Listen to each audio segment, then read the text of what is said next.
quarta-feira. A gente está começando mais uma reunião matinal, bastante coisa para falar na parte política aqui, alguns indicadores e também na parte externa com índices para cima. O Gustavo vai comentar um pouquinho melhor, começando com a parte Brasil, que vale o destaque para a votação dos vetos que sobraram da semana passada para serem votados hoje. Só que aqui a gente tem um detalhe, né? O Cunha e o Renan já com algum atrito ali com relação a essa votação, porque o Cunha ele queria incluir na votação dos vetos de hoje o veto da presidente com relação ao financiamento de empresas nas campanhas políticas. Então, obviamente, o Cunha é a favor e ele queria derrubar o veto, então ele queria botar para votação hoje, junto com os demais vetos, mas o Renan, que tinha a decisão final, decidiu jogar isso um pouco para frente e dar prioridade justamente aos vetos do judiciário ali, que tem mais importância e que tem feito com que o mercado ficasse bem tenso com relação a isso. Então, frente a isso, o Cunha já comentou que vai chamar uma sessão na Câmara às 11 horas, bem no horário dessa possível sessão do Congresso, justamente para travar isso e jogar a parte dos vetos do Judiciário e demais vetos para frente. Mas o Renan já comentou que vai chamar, sim, a sessão do Congresso assim que a sessão lá na Câmara termine, nem que isso seja à noite. Então, vamos ver o desenrolar disso ao longo do dia. Mas é bom a gente ficar de olho nos vetos, principalmente do Judiciário, que traria, se o veto caísse, traria um rombo bem expressivo ali nas contas do governo. Com relação à reforma política, também a gente tem que ficar de olho até quinta-feira. Provavelmente a Dilma deve se pronunciar de forma oficial. De qualquer forma, eles querem aumentar justamente os cargos do PMDB ali frente às pastas. Já a Dilma cogitando 7 ministérios para o PMDB.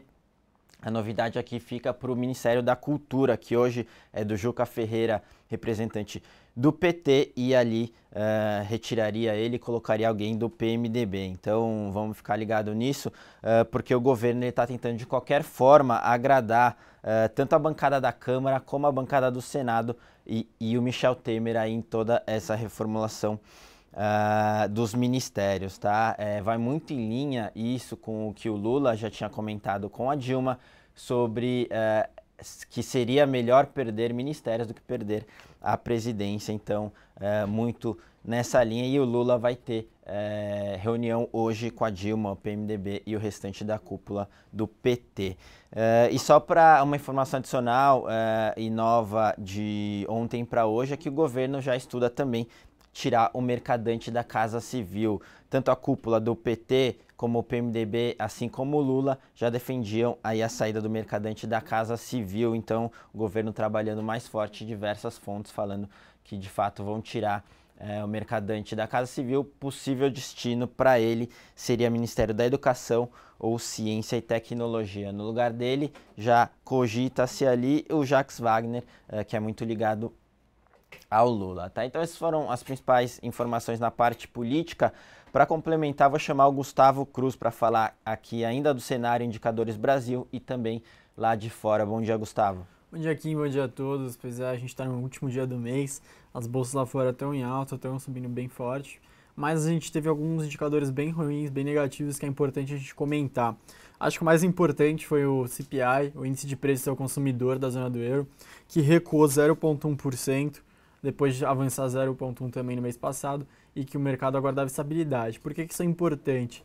Desde que eles anunciaram o plano de pacote de estímulos, que justamente era para estimular a inflação e, consequentemente, na visão deles, o projeto era recuperar o crescimento, nunca tinha recuado, e agora é um dado bem significativo que tenha recuado agora nesse mês. Então, é importante ter isso em pauta, porque eles com certeza vão ficar mais atentos aos próximos dados. Ainda lá fora, lá na Europa, a gente teve PIB do Reino Unido do segundo trimestre, antes tinha sido lido como 2,6% de alta na comparação anual, agora a segunda leitura foi para 2,4%, então o Reino Unido sofrendo um pouco mais do que o previsto, principalmente agora com esse dado. Nos últimos meses a gente teve alguns dados bem ruins do Reino Unido como um todo.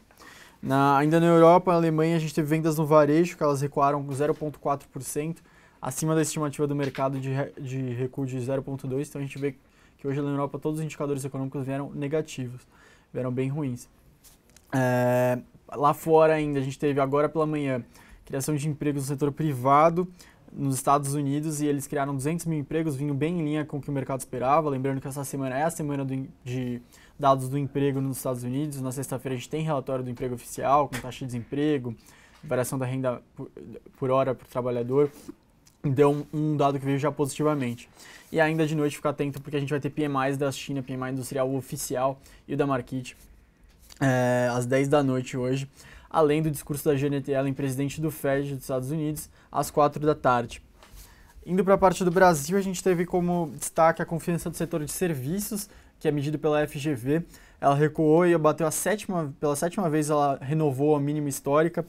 Foi uma queda de 8,4%, sendo que o índice de situação atual dentro do indicador, ele recuou 12,7% e o de expectativa 6,1%. Então o setor de serviços sentindo na pele a recessão brasileira desse ano, e não está vendo nem um pouco de previsão de recuperação no curto médio prazo. Ainda a gente teve pela manhã, como quem falou, a parte da reforma política, a disputa entre o Renan e o Cunha, e eu vou destacar agora que a gente vai ter o TSE, o Tribunal Superior Eleitoral, julgando contas da campanha de reeleição da presidente agora pela manhã, e a CNI, junto com o Ibope, vão divulgar uma nova avaliação do governo federal. A gente se vê logo mais no XP Connection. Vou passar agora para o Ricardo Kim. Espero que todos tenham um bom dia. Obrigado, Gustavo. Obrigado pelas informações. Empresa, como a gente está restrito em Petrobras, a gente não vai poder comentar muito com relação a isso, mas nas demais empresas a gente tem CCR hoje em reunião com os investidores. Ela vai explicar um pouquinho melhor a questão do aditivo ali da Anhanguera Bandeirantes. Lembrando que ela tem ali algumas ações contra o governo de São Paulo, dado que o governo quer mudar ali essa questão desse aditivo, etc., mudar as regras, então isso seria ruim para a CCR. Ela está com várias ações ali na justiça, e ela vai explicar um pouquinho melhor para os investidores. A gente tem a Triunfo também, na parte de infra, aqui fechando com o governo para a construção de um terminal em Santos, para Triunfo ali. Então, notícia ali de duas empresas da parte de infra. E passando para a Gol, ontem o presidente da Gol comentando que essa crise para o setor de aviação talvez demore cerca de 1 ou 2 anos, então talvez seja um pouquinho mais longo do que está todo mundo pensando aí, por isso que cai tanto por conta do dólar a Gol. Indo aqui para a parte de fluxo aqui na XP, ontem a gente teve os locais terminando net vendidos em 8,5 milhões de reais, destaque na compra para Vale, destaque na venda para Itaú, JBS, BBSE e CCRO. Os estrangeiros terminaram net comprados em 18,5 milhões de reais, destaque na compra para Itube, Ambev, JBS e Dufry, destaque na venda para Smiles e Sabesp, tá? Esses foram os principais destaques na mesa da XP. E para terminar, comentário de BTC, aqui continua difícil o aluguel de OIBR, Rente, Estácio e Múltipla, tá, pessoal? Bom, por hoje é só, são essas as nossas informações. A gente se vê daqui a pouquinho no XP Connection para falar um pouquinho mais de reforma política, dos vetos e também de empresas e fundamentos, tá, pessoal? Um bom dia e bom trabalho a todos, a gente se vê daqui a pouquinho.